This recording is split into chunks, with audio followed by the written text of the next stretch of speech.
Europe in the early 20th century was a continent buzzing with tension and rivalry. Countries were vying for power and influence. Nations like Britain, France and Germany were competing for colonies, military and economic supremacy. This competition bred suspicion and fueled an arms race. The major powers were building up their armies and navies, anticipating conflict. Nationalism was on the rise, with various ethnic groups seeking independence. The Austro-Hungarian Empire was a patchwork of different nationalities, creating instability. Industrialization brought wealth, but also labor unrest and social movements. Political alliances formed, both causing and resulting from these tensions. Defensive pacts meant a conflict involving one country could quickly involve others. Europe was a tightly wound spring, ready to snap into war. The spark that ignited the First World War came on June 28, 1914, a day that would forever change the course of history. Archduke Franz Ferdinand of Austria-Hungary was visiting Sarajevo, Bosnia, accompanied by his wife Sophie. Bosnia had many people who wanted independence from Austria-Hungary, fueling a tense and volatile atmosphere. Gavrilo Princip, a young Bosnian Serb nationalist, saw his chance and took it. Driven by a fervent desire for change, he shot and killed the Archduke and his wife, sending shockwaves across Europe and setting off a chain reaction. Austria-Hungary blamed Serbia, believing it had supported the assassins, and tensions escalated rapidly. They saw this as an opportunity to crush Serbia and assert their dominance in the region. Austria-Hungary sought Germany's backing, which was promised without hesitation. This assurance led Austria-Hungary to issue a harsh ultimatum to Serbia, demanding compliance. Serbia, feeling threatened, turned to its ally Russia for support and protection. The stage was set for a larger conflict as more nations took sides, bound by alliances. The assassination was the catalyst that brought existing tensions to a head, leading to the outbreak of World War I. The alliances in Europe were like a complex web. The main alliances were the Triple Entente and the Triple Alliance. The Triple Entente included France, Russia and Britain. The Triple Alliance was made up of Germany, Austria-Hungary and Italy.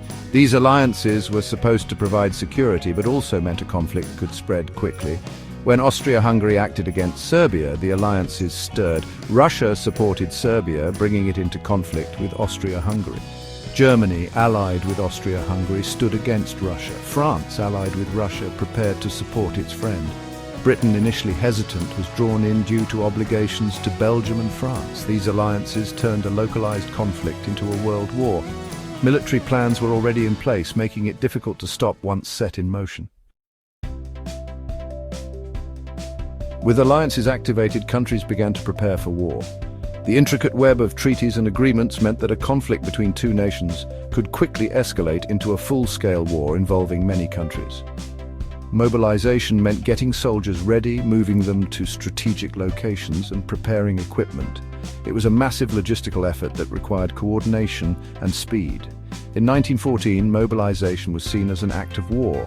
The sight of troops marching through city streets was both a show of strength and a signal of impending conflict.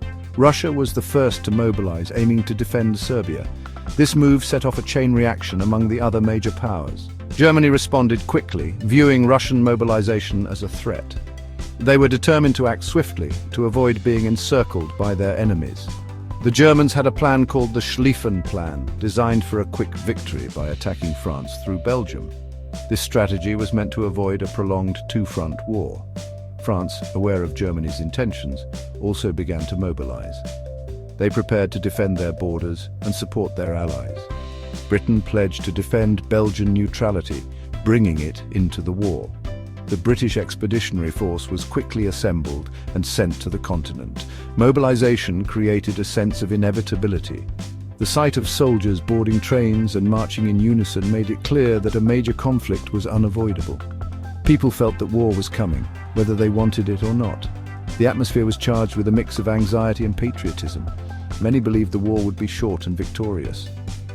Soldiers waved to the cameras, confident that they would be home by Christmas. They had no idea of the long and terrible conflict that lay ahead. The reality of trench warfare and the scale of the devastation were beyond their worst fears. As mobilization continued, diplomatic efforts to stop the war were failing. Austria-Hungary declared war on Serbia on July 28, 1914. Russia, supporting Serbia, began full mobilization against Austria-Hungary.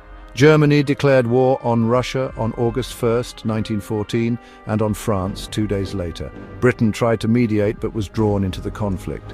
The invasion of Belgium by Germany on August 4, 1914, forced Britain to declare war on Germany. Italy initially stayed neutral, arguing their alliance was defensive.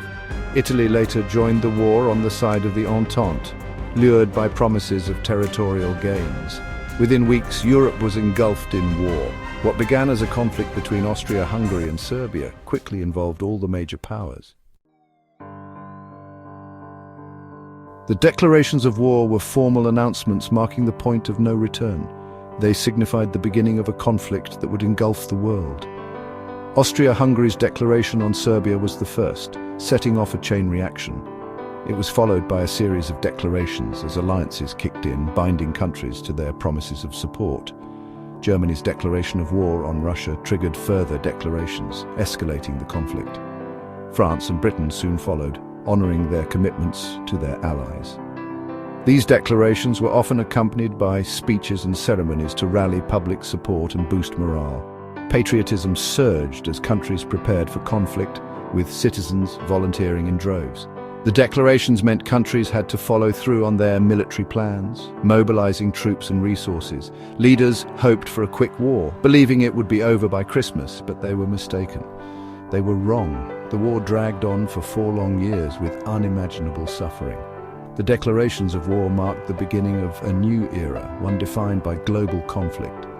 The First World War was unlike any war before it, involving nations from across the globe and changing the course of history forever.